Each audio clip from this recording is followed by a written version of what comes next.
నమస్కారం చేసుకోండి నాన్న. అమ్మ వచ్చిన వాళ్ళంతా కూడా గణపతికి నమస్కారం చేసుకోండి.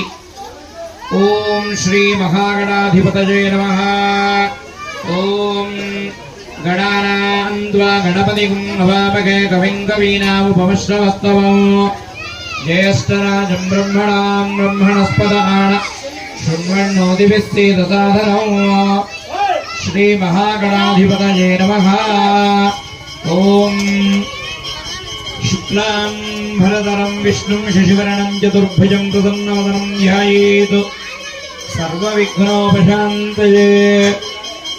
अगजाननपद्मार्कं गजाननमहर्निशं अनेकदन्तं भक्तानाम् एकदन्तमुपास्महे.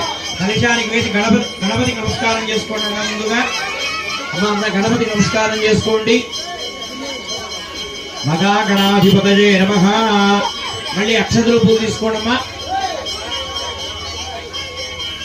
అమ్మ ఈ నవరాత్రులలో ఈరోజు 10వ రోజున అమ్మవారు మంగళగౌరి అనేటువంటి పేరుతో అలంకార దర్శనం చేసి భక్తులను తరింపజేస్తున్నారు.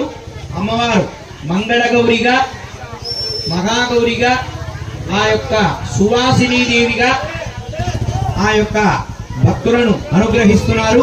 అటువంటి ఆ యొక్క మంగళగౌరి అంటే సాక్షాత్తు సువాసిని. సువాసిని అంటే సమస్త ఆ యొక్క సౌభాగ్యానికి ఆలవాలం అమ్మవారు. అటువంటి మంగళగౌరి మాత అవతారంలో ఉన్నారు.